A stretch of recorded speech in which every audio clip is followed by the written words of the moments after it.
प्रेम से बोलिए जय श्री हरि।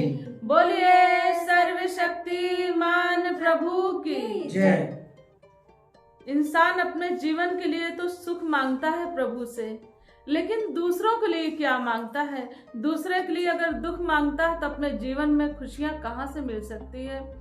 और इंसान कहते हैं कि वही व्यक्ति एक सुंदर विचारधारा का हो सकता है जो किसी न किसी गुरु के सानिध्य में हो, कोई न कोई सत्संग से जुड़ा हो। सत्संग से भी ऐसी सत्संग होनी चाहिए जहां पर आपको लुप्त हुए संस्कार की जागृति हो।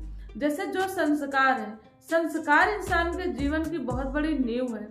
अगर संस्कार जीवन में अच्छे हैं तो जीवन बहुत अच्छा हो जाता है। जैसा कि इंसान, एक बात यह भी कही जाती है कि आजकल एक परिवार में व्यक्ति नहीं रह सकता है, एक परिवार को नहीं संभाल सकता है। यहाँ इंसान सोचता है कि कुछ ऐसे भी व्यक्ति हैं जो पूरे देश की जिम्मेदारी ले रखे हैं। तो जो व्यक्ति अपने परिवार को संभाल लिया वही समाज का निर्माण कर सकता है, वही पूरे देश का निर्माण कर सकता है, एक सुंदर निर्माण कर सकता है। जैसा कि कहा भी जाता है कि एक बगीचे में अगर सुंदर फूल लगे हैं, वह फूल अलग अलग हो सकते हैं लेकिन एक साथ पिरोए हुए दिखते हैं, एक साथ खिले हुए दिखते हैं तो बहुत सुंदर रूप देते हैं। लेकिन वही फूल अलग अलग हो तो वह रूप नहीं दिखता, वह सुंदरता नहीं दिखती है। तो इसी तरीके से व्यक्ति का एक परिवार में रहना होता है। जब परिवार में रह के सामंजस्य बना के रहता है व्यक्ति, तो वह एक सुंदर बगीचे से कम रूप नहीं देता है। और यह भी कहा गया है कि जिस बाग में माली ना हो उस बाग को उजड़ने में टाइम नहीं लगता है। यह वास्तविक सत्य है। तो जिस परिवार में अनुशासन ना हो वह परिवार अनुशासनहीनता के लिए वह तैयार क्या हो ही जाता है। जहाँ अनुशासन नहीं है तो वहाँ पे अनुशासनहीनता लानी नहीं पड़ती, अपने आप आ जाती है। जैसे कोई बच्चा है अगर स्कूल जाता है तो पढ़ा लिखा बनता है, अगर स्कूल ना जाए तो वह वास्तविक बात है कि अनपढ़ रहेगा ही रहेगा, वह कहने की बात नहीं है। जो आज्ञा में रहता है तो वह आज्ञाकारी ही कहलाता है, जो आज्ञा में नहीं रहता है तो उसे क्या कहते हैं? वो आज्ञाकारी नहीं हो सकता है। वह किसी को बनाने की किसी पाठशाला की जरूरत नहीं पड़ती, वह वास्तव में बिना आज्ञा का ही रहता है। क्योंकि जो डिसिप्लिन को फॉलो नहीं करता है उसका जीवन का निर्माण उतना अच्छा नहीं हो सकता है। रही बात सत्संग, सत्संग वही अच्छी है जहाँ हमारे लुप्त हो रहे संस्कार को डेवलप कर दे, जहाँ हमारी आत्मा शुद्ध हो जाए, जहाँ हमारे विचार सुंदर हो जाए। वही सत्संग हमारे जीवन के लिए सबसे ज्यादा महत्वपूर्ण है।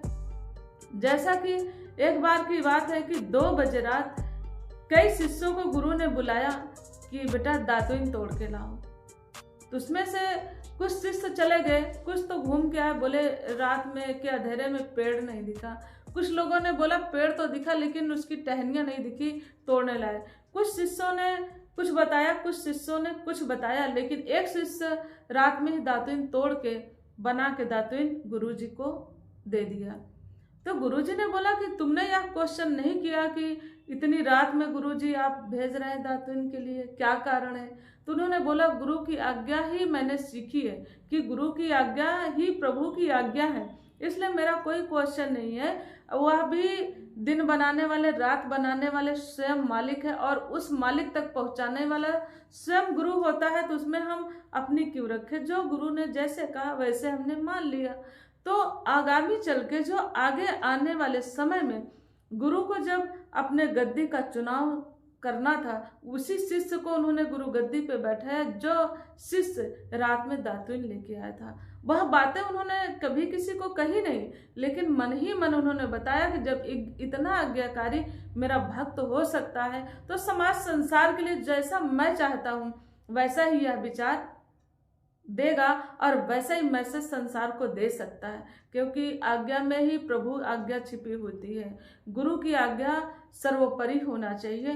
तो वही कह लीजिए कि कुछ जैसा कि शिष्यों ने बोला 2 बजे रात है, कुछ लोगों ने कहा गुरु का दिमाग खराब है क्या, कुछ लोगों ने कुछ बोला, कुछ लोगों ने कुछ बोला और एक शिष्य ने ज्यों कहते हुए मान लिया।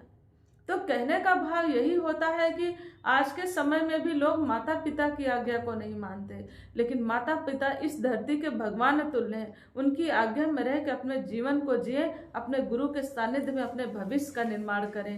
प्रेम से बोलिए जय श्री हरि।